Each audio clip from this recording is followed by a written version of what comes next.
Every I am you speak is a command to the universe, not a description, a command. Most people don't realize this. They think they're just reporting how life feels. I'm tired. I'm broke. I'm unlucky. But every one of those phrases is a seed, and the quantum field never forgets a seed. Here's the truth. You're not describing your world. You're coding it.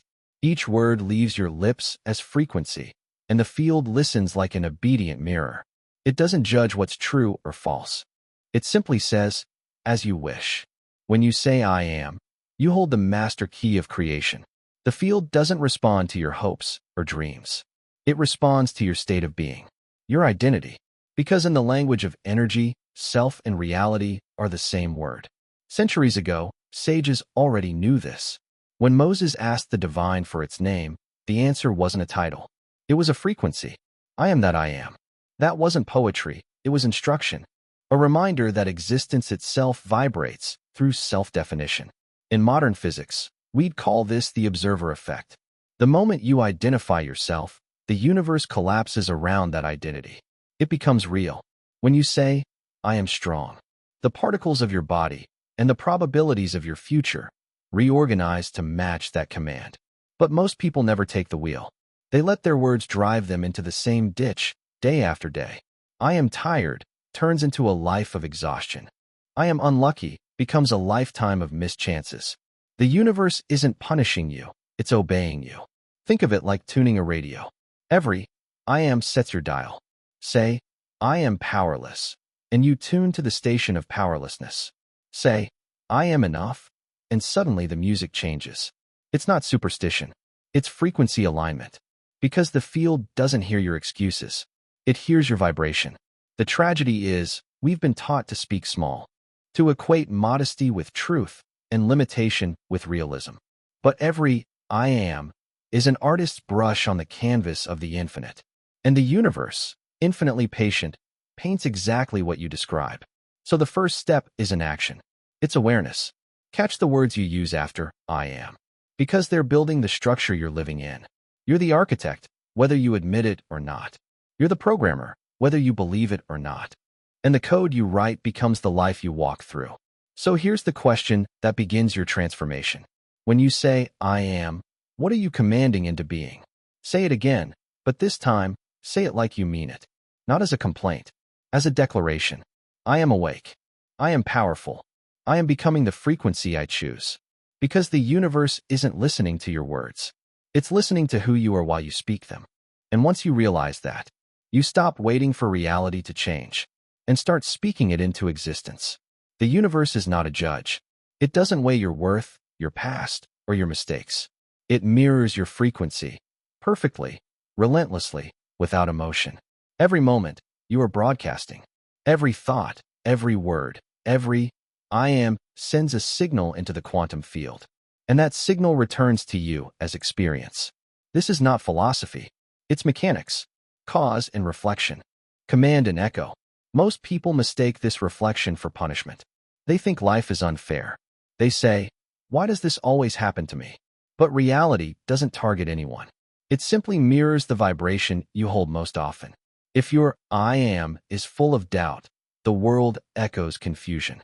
If your I am vibrates with fear, the world becomes a map of things to fear.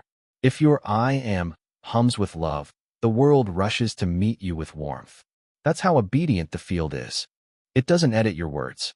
It doesn't add footnotes. It reflects. Imagine standing before a flawless mirror. You frown, the reflection frowns back. You smile, it smiles instantly. Now imagine calling that reflection unfair. That's how most people live. They say, I am broken, and then cry when life keeps showing them cracks. They say, I am unlucky, and wonder why opportunity never knocks. They say, I am not enough, and wonder why the world keeps treating them that way. The field is innocent. It's pure feedback. It doesn't know sarcasm. It doesn't understand jokes. When you say, I am worthless, it doesn't laugh. It builds a world where you feel worthless, because that's what you asked for. You might think, but I didn't mean it that way. The universe doesn't speak English. It speaks frequency. Your tone, your emotion, your feeling. That's the true language of command. So the shift begins here. Stop using I am as a report card. Start using it as a design tool. When you say, I am learning, the field says, then let's give you more to learn. When you say, I am healing, it delivers moments that strengthen your healing. When you say, I am whole, everything broken in your life starts reorganizing to match that wholeness. It's not magic, it's obedience. The quantum field is the most loyal servant you'll ever have.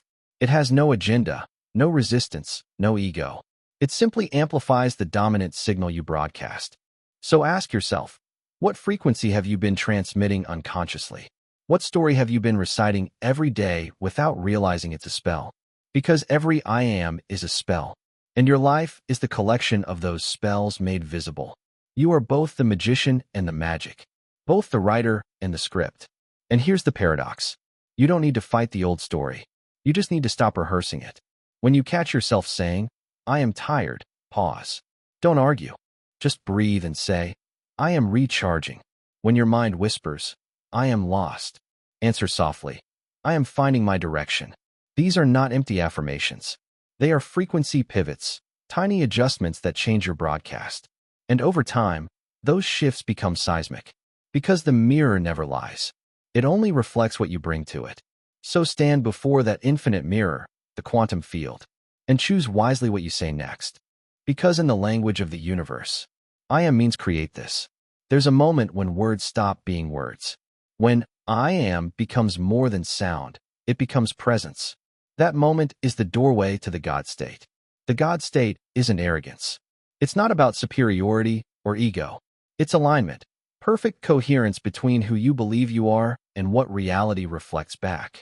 When you reach it, life stops arguing with you, because there's nothing left to argue about.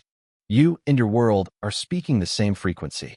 Think of it like two tuning forks. Strike one, and the other begins to hum. No effort, no push, just resonance.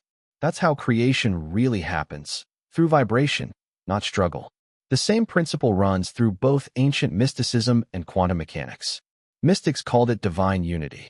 Physicists call it the observer effect. Both point to the same truth. What you identify as, you collapse into form. When you say, I am peace, and feel it, not think it, but feel it, your nervous system harmonizes with that frequency. Your heart and brain synchronize. Your electromagnetic field becomes a single, coherent tone, and the universe responds with matching notes. HeartMath Institute found that the heart's magnetic field is thousands of times stronger than the brain's. That means your emotion, your felt identity, broadcasts farther than your thoughts ever will. So when your thoughts and emotions finally agree, the signal is unstoppable. This is why affirmations sometimes fail. Because people repeat them with their mouths while their bodies still vibrate with doubt. The universe doesn't follow words. It follows coherence. In the God state, coherence is your natural rhythm. You no longer chase proof. Proof chases you. You stop saying, I am becoming, and you live as I am. That shift, from pursuit to embodiment, is the real miracle. Spiritual texts have whispered this for millennia. Moses asked for the name of the divine. The answer was, I am that I am. It wasn't a riddle, it was revelation. Creation begins where identity is declared. In Vedantic philosophy, the phrase Aham Brahmasmi means, I am the absolute. Same truth, different language. The divine isn't above you, it's as you. When you enter that realization, you stop begging reality to change. You become the reality that makes begging unnecessary. You are no longer the one asking for abundance. You are abundance, expressing itself as you. You're not trying to attract love. You are love, magnetizing its reflection. You're not fighting for peace. You are the stillness that dissolves conflict. That's the God state. A consciousness so aligned that the field can no longer tell the difference between your inner world and the outer one. But remember, this isn't about pretending. It's about frequency training. At first, your old self will fight back. It will whisper, this isn't real. But keep vibrating. Because repetition is how the universe learns your new name. Every time you choose a higher, I am, you sculpt new neural pathways. Your brain rewires. Your body adapts. Your reality reorganizes. And one morning, without realizing when it happened, you'll wake up inside the identity you've been declaring. The God state isn't far away. It's not something you need to earn. It's already humming beneath your thoughts, waiting for you to match its rhythm. So take a breath. Feel your pulse. Say it not as a wish, but as remembrance. I am that I am. And in that instant, you're no longer trying to connect with the universe. You are the universe, finally remembering its own name. Words can change your thoughts, but only feelings change your frequency. And your body, your physical instrument, holds the key. You can say, I am powerful 1,000 times. But if your chest still tightens with fear, if your stomach still remembers the pain of failure, then the old code keeps running beneath the new one. This is where true transformation begins. Not in your mind, but in your nervous system. For years, your body has been rehearsing an identity. I am anxious. I am not enough. I am unlucky. Each repetition carved neural pathways, built muscle memory for your emotions, and created chemical patterns your cells now treat as home. That's why change often feels like danger. When you try to embody abundance, but your body associates abundance with risk, it resists, not because it doubts you, but because it's protecting you.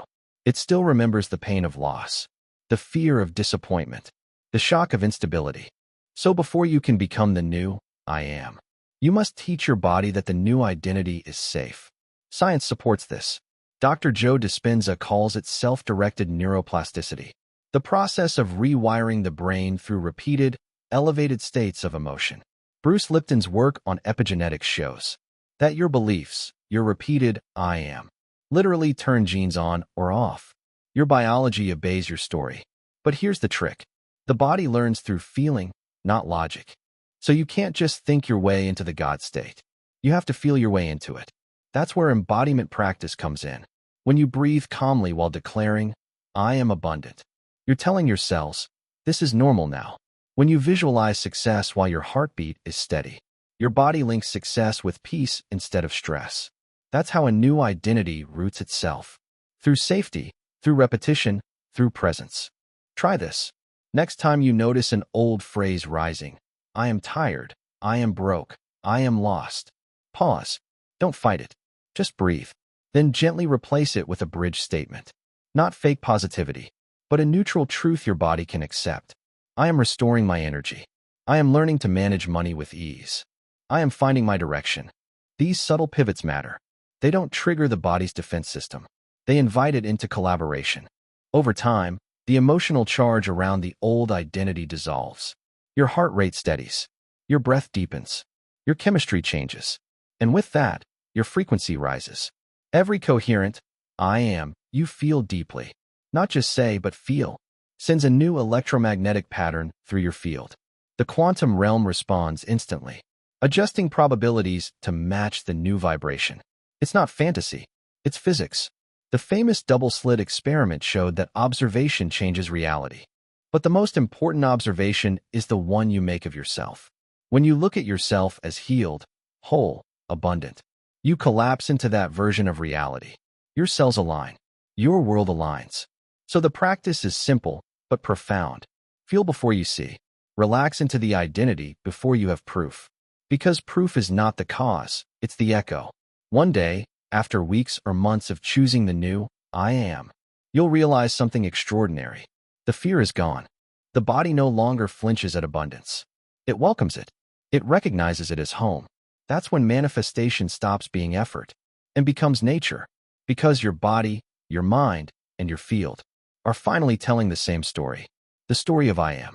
The final step isn't about saying it. It's about being it. Because once you taste the God state, even for a moment, you realize it's not something to reach. It's something to remember. The challenge isn't entering the frequency. It's staying there when life tries to pull you out. That's why you must learn to stabilize it. To make the God state your default vibration, the baseline of your existence. Every day, reality tests your declaration. You say, I am abundant, and then an unexpected bill arrives. You say, I am peace, and someone provokes you. You say, I am love, and old wounds resurface. Those moments aren't failures. They're invitations. Opportunities to embody what you declared, to prove that your new frequency isn't fragile. When you can hold your I am in chaos, you're no longer practicing, you're becoming. Here's the loop that anchors you. Step 1, pause. Before reacting, breathe. Create one heartbeat of stillness. That pause is where choice lives. Step 2, feel. Reconnect with your chosen identity. Let your shoulders drop. Let your breath slow. Feel the version of you who already lives this truth. Step 3, move from that identity. Don't just think it, act it. Send the message. Walk into the room. Make the decision as the person who already is. Repeat this loop until it becomes instinct, until reaction becomes remembrance. The universe will respond in kind, because resonance amplifies itself. When two frequencies match, they strengthen each other. That's why, once your vibration stabilizes, synchronicities multiply, doors open, people shift. The outer world begins to orbit the frequency you sustain. You no longer chase alignment, alignment chases you. And then something subtle but profound happens. You wake up one morning and realize you no longer have to get into the God state. You are the God state. It breathes through you like oxygen. You notice how easily life flows, how people smile differently around you, how opportunities feel magnetized instead of forced. It's not luck, it's coherence. Your words, emotions, and actions are now a single, unified field. The quantum mirror reflects it flawlessly. But here's the secret few understand.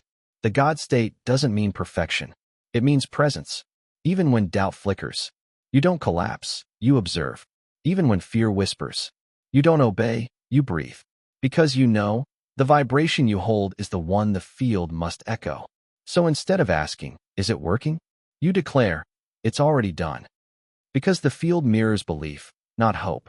Now, place your hand on your heart. Feel the pulse, the rhythm of creation itself. Say it softly, but with certainty. I am that I am. Feel the vibration of those words spreading through your body. That's not imagination. That's energy aligning.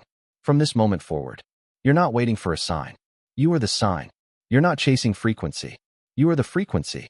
This is the stabilization of the God state. The fusion of thought, emotion, and embodiment into one unified signal. The universe doesn't have to guess who you are anymore. It knows, because you're broadcasting it. With every breath, every look, every heartbeat, you've crossed the threshold. You're no longer the observer of your reality. You're its architect, no longer the one asking, but the one declaring. And the field, eternal and obedient, whispers back its only possible answer. Yes, you are.